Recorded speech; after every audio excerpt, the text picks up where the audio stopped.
Hello and welcome back to the channel, welcome back to another video. This one is captaincy model for game week 22. So we're going to have a quick look how we got on in game week 21 and then have a look at the game week 22 numbers. So as you can see on screen, Palmer was top with Isak very close in second. There was only 0.06 between the two of them. Isak did outscore Palmer by 6 points. Although it took Isak 3 returns to get 6 more points than Palmer's 1 return. But either way, to be honest, both were good. When it came to the deadline, I think Palmer was probably the safer bet. I went for Palmer in my own team, just because there was a small amount of doubt over Isak and whether he'd play. I think he was always probably going to play, but whether he'd have his minutes managed potentially. So I think Palmer was probably the safer bet. But yeah, Isak obviously fantastic. Fernandes hasn't yet played. I'm recording this on Thursday in the daytime, so that game hasn't happened yet, but he was in third with 6.09, so not far behind the other two either. Then Salah and Haaland a little bit further behind the top three, both blanked, both 2 points. The fixture for Salah was pretty tough. Forest away. Forest are one of the better defences in the league, and an away game is always going to be a bit tougher as well. To be honest though, he did quite a lot. He could have quite easily scored, but Aina and Sells and the rest of the Forest defence put up a solid performance. Brentford away for Haaland, that's not as hard a fixture, to be honest. Brentford don't have a good defence, but when they're playing at home they're a bit better. But listen, City scored 2 goals and Haaland did have chances. So yeah, that is what it is. Then we've got Martin Odegaard against Tottenham. Now, he's always high up in these captaincy model numbers just because he's on penalties now that Saka's out, so he's always going to be quite high. So yeah, he managed 8 points. I mean, I know quite a few people, especially quite a few people in the analytics space, own him. So, and he's been kind of quite disappointing up to now. So he's done well for those owners, albeit only 8 points, but it's still better than most of the other Arsenal players. As you can see, Martinelli with 1 point. Now, Martinelli's a really interesting one. I've been quite high on Martinelli for the last couple of weeks, just because when Saka got injured, Martinelli moved to the right in that game. So I thought, okay, Martinelli's the guy that's going to be playing the minutes on the right. Then Nwaneri got some minutes there, and I was kind of like, okay, now Martinelli maybe doesn't get as many minutes as we thought. Then Nwaneri got injured, and I thought, okay, there is literally no one else that's going to play on the right for Arsenal now. And then we saw in the Arsenal versus Tottenham game that Martinelli was benched and Sterling played. Admittedly, Sterling played absolutely terrible, so who knows whether we'll continue to see that. But Arteta seems to be doing quite a lot to not play Martinelli, which isn't a good sign really. So yeah, his minutes or expected minutes will be taking a bit of a hit this week. I mean, I didn't have them that high, to be honest. 77. They could have been higher than that, because in my head I thought, okay, nobody else is going to start there, but I was wrong on that. But yeah, his minutes will be down certainly in the low 70s at the highest this week and going forward. Then Gordon's always there or thereabouts in these lists. He's never really high at the top with the Isaks, Fernandes, Salah. I mean, the top 5 are all penalty takers, so he's never going to be quite up there with them, unless Isak is out and then Gordon is on penalties. But he's still a very, very good option. He's returned in most matches recently. He's just not getting these mega hauls. He's only getting 1 return per game. However, that's absolutely fine. Most players who get these mega hauls will get like Mbeumo, for example, got 19 points last week, got 2 points this week, whereas Gordon's getting like an 8 point, a 9 point every week. So it is what it is. I mean, he is just fantastic, and Newcastle are fantastic at the moment.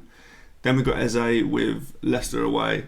He managed to get the assist. I believe it was from a corner. I haven't actually seen it myself yet, but he scored the goal, and yeah, I think it was from a corner or from some sort of cross anyway. So he managed 6 points, which is not bad. I mean, not great on the bonus, but it is what it is. It's still a return. And then Havertz, Arsenal in general are just really disappointing at the moment, to be honest. I mean, I had him at 75 expected minutes. That was probably a bit low, although I think I did record last week's video before we knew that Jesus was out. So Havertz expected minutes will go up now, given that Jesus is out for quite a while. Even so, Arsenal are just not at it at the moment. They're really not. They've got a few injuries. So, well, the big one being Saka, of course. Without Saka, they really don't look that great. So, yeah, that's where we are for Game Week 21 results. Not bad so far. 5 out of the 9 that have played have returned. And the top 2 were, well, the top 2 and the top 10. So, not too bad. Now, let's have a look at the Game Week 22 numbers. Right, on screen now, I've got 7 of the top 10. I'm going to talk about these guys, and then we will talk about the top 3 after that. So, at number 10, KDB comes in. 70 expected minutes, so his expected minutes are low. They could be higher than that. He's played better minutes than that recently. I am just not that convinced that he plays every single game, especially as this is a bit of a short turnaround. So I put him at 70 expected minutes. He still finds his way into the list. Number 11 was actually Gordon, if people are interested, and it was very, very close between the two, like 0.02 or something like that. So, yeah, KDB comes in. Ipswich away is obviously a very good fixture. There is a few City players in this list. You can see Foden up there. The fixture's good, albeit Ipswich do find a way to score. So for City defenders, I don't think it's the best, but they don't have the best defence. So yeah, I think that KDB is a good one if you think he starts. Then we have Martin Odegaard. Again, as I mentioned, he will always find his way onto these lists because he is now the penalty taker for Arsenal while Saka is out. Aston Villa at home. Again, not the best fixture really. Aston Villa are a team that I can't really get a handle on this season at the moment. Sometimes they just put in an unbelievable performance and you think, okay, yeah, they're actually like a very, very decent team right now. But then they'll just go and lose a random couple of games out of nowhere or draw against someone they shouldn't. So I think it's quite a good fixture. Arsenal just aren't at the races at the moment. That's the only problem I've got really. I don't think I'll be going anywhere near Arsenal players for captaincy. They're a bit too unpredictable. I also don't think I'd be bringing in any Arsenal players right now.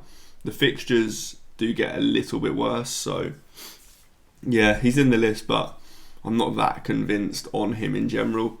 Then Chris Wood makes the list for the first time this season, I think. I don't think there's been any other time that he has actually entered any of these captaincy model videos. 79 expected minutes. He's one that's actually quite tough to predict minutes for. The thing that could sway this minutes-wise is Awani, because it's looking like he might leave Nottingham Forest. By the time you watch this, maybe he already has. He's been the one that's been coming on and taking minutes off of Chris Wood, because Awani is actually a very good striker. It's not like it's a massive, massive downgrade when Wood comes off the pitch and Awani comes on. However, it does look like he's going to leave Forest, so maybe Wood's expected minutes are a bit higher now. I have been a bit cautious with it. I've put him at 79 still. That does put him at 4.82 expected points. If you think his minutes are higher, then he goes above Jackson, potentially above Foden. I don't think he's a bad captain option this week. There's just better options, I think, to be honest.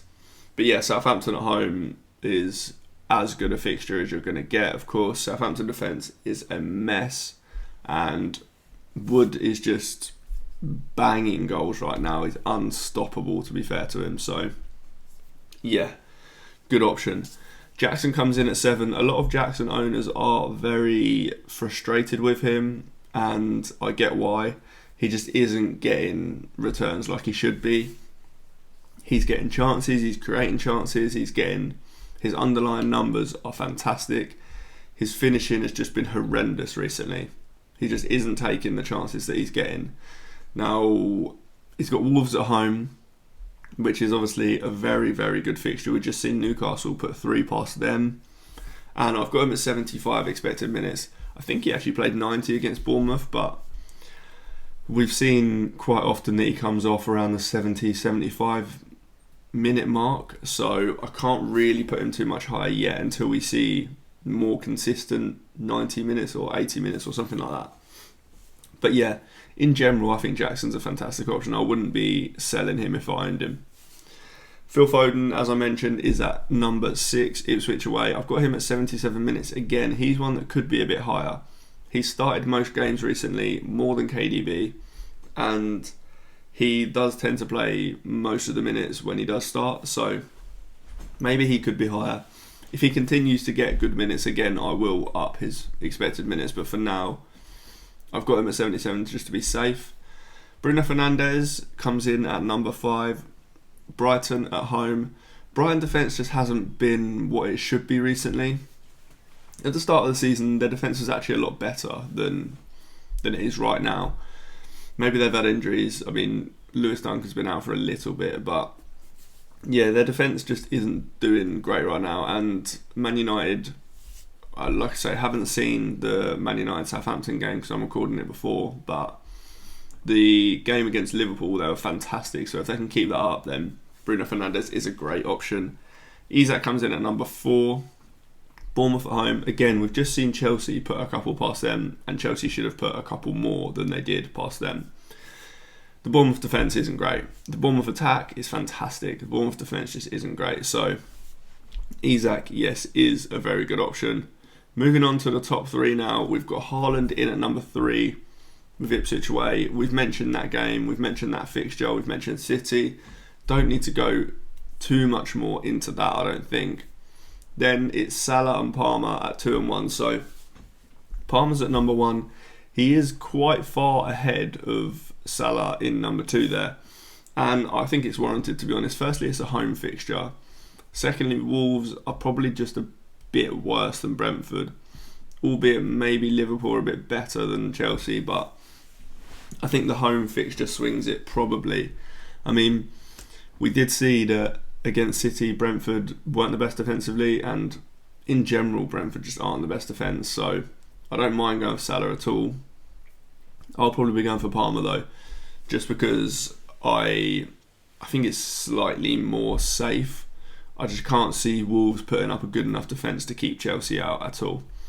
So yeah, that is all for this one. If you think I've got any of the expected minutes wrong, do let me know in the comments. But yeah, if you like the video, hit like, hit subscribe, and I will see you in the next one.